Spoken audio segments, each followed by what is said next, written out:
Hi, I'm Rob. And I'm Rob. And this is Ask Rob and Rob. Hey everyone, welcome to Ask Rob and Rob, the show where you give us your questions, most of the time property related, and we do our very best to answer them well. Let's do that again this week, but before we do, let's give you a very, very quick reminder of how you can get your question onto the show. Yes, you just have to go to propertyhub.net/ask. It really is that simple. That one link will let you submit a written question for our Sunday Times column, or you can get your beautiful voice on the podcast by leaving us a voicemail. We love it when people do that. And the first person who's done that today is Fred. Hi, Rob and Rob. My name's Fred. Thank you for your help and advice in getting my wife and I started in our property journey. We currently have one house as a buy-to-let in our own names. We've started a limited company to progress our portfolio. A relative has announced that they are intending to pass us a property, a converted barn, to avoid inheritance tax, with all the caveats that the law applies to this. So my question is, can I get that inherited property signed straight into my limited company, our limited company, or does it have to go into our own names first? If it goes into our own names, then we sell it later on to our limited company. We'll have to pay the stamp duty and all the fees that go with that. Your advice on this matter would be greatly received. Thank you. Keep up the good work. Fred, thank you for your question. Now, normal caveat, we are not tax experts. Very much suggest you speak to a tax expert. But my understanding is, yes, they could do this, but it's probably not a good idea for them. So from your question, my understanding is you're not strictly going to be inheriting the property, as in it is left to you when someone dies, but they're planning to effectively gift it to you in advance. So they could gift it to you or they could gift it to the company. Hopefully I've understood your question correctly. Now, the real reason why they would not want to gift to the company is that if they do, it cannot be a potentially exempt transfer. That is presumably what they're planning to do with you, which is where if they live for 7 years after making a gift, then there's no inheritance tax. When they're gifting to a company, it can't be a potentially exempt transfer. There's an immediate inheritance tax hit. Or if they haven't used their nil rate band yet, it'll be counted against that, so they won't have to physically pay the tax, but it will use up their band. Whereas if they gifted it to you as an individual, then survive for 7 years, then no inheritance tax and the nil rate band remains unused. Also, if they count as a connected person and they're transferring the property to a company, then stamp duty will be payable, even if they're effectively giving you the property with no consideration being paid. Whereas if they're gifting it to you individually and nothing's paid in return, then there wouldn't be any stamp duty. So purely from their point of view, then transferring it to your company sounds like it's unlikely to solve their problem because it doesn't save the inheritance tax.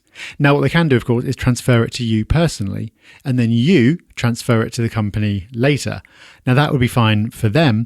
But then, of course, then you will have all the normal issues of transferring a property into the company, namely, primarily, the stamp duty that you would need to pay on that transaction. Now, you may well take the view that if you're getting a property for free and the best place for it is in a company, then you're perfectly willing to pay that stamp duty because it puts the property in the best place for the long term.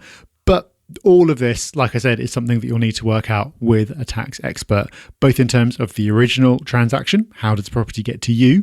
And then if the property does end up with you personally, then is it worth you putting it straight into a company? Chances are, if you are going to do it, it's better to do it straight away because then you won't have had any capital gain to deal with. It'll just be the stamp duty, but very much something you'll want to get an opinion on.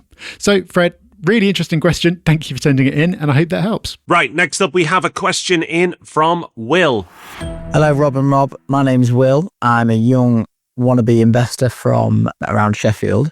And one of the reasons why I'm such a wannabe investor is because of your podcast. So thank you for what you're doing. You're helping so many people, and I've now got an urge to buy loads of houses.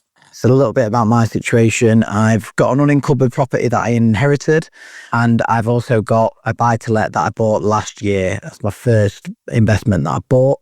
I'm looking to grow the portfolio quite aggressively using money from the unencumbered property and using bridging loans.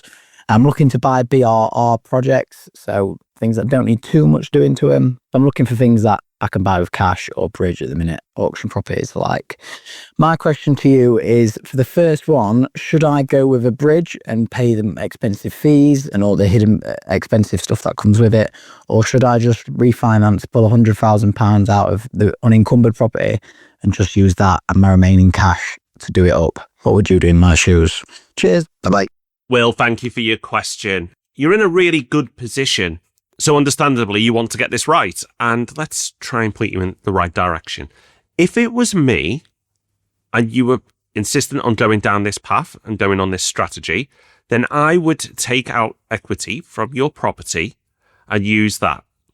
Why? Well, the debt, the amount you'll be paying for that debt each month will be a lot less if you remortgage and use equity compared to a bridging loan. And if the project doesn't go as well as you first hope, then you're not in such a tricky position. So what I mean by that is if you take a bridging loan out, you buy, you refurb, and you go to refinance, but the bank doesn't agree with you and doesn't refinance at the level you want, then you may be in a position where not all the bridging loan can be paid off for the equity you look to release.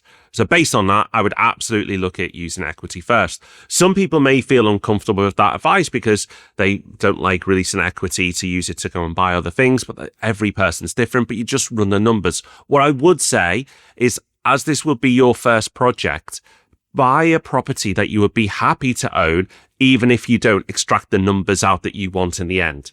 Because the real learning happens when you actually do the projects, not when you listen to people like me and Rob give advice on them. So you're going to learn loads, and that's a great thing. That shouldn't put you off. And you will make mistakes. Again, that's a great thing because mistakes then become lessons. But because of that, do it in a way where the downside is protected. Use the equity that you've got. Make sure that the rent, and you won't be able to predict the rent, is enough to cover those costs if you don't extract all the equity out that you want at the end. And you'll still have a really good buy-to-let, and you'll still not be in a position that's putting you under financial stress, and you would have learned a lot. Now, if that's your worst case scenario, I think that's a great worst case. So Will, we wish you the very best of luck, and I hope your project goes really well. So there you go. 2 more questions answered. And like we said at the beginning, we'd love to have yours too. So do get over to propertyhub.net/ask if you've got a question to send our way. But that's it for today. We will see you back here on Thursday for the Property Podcast. Until then, have a great week. Bye-bye. Bye-bye.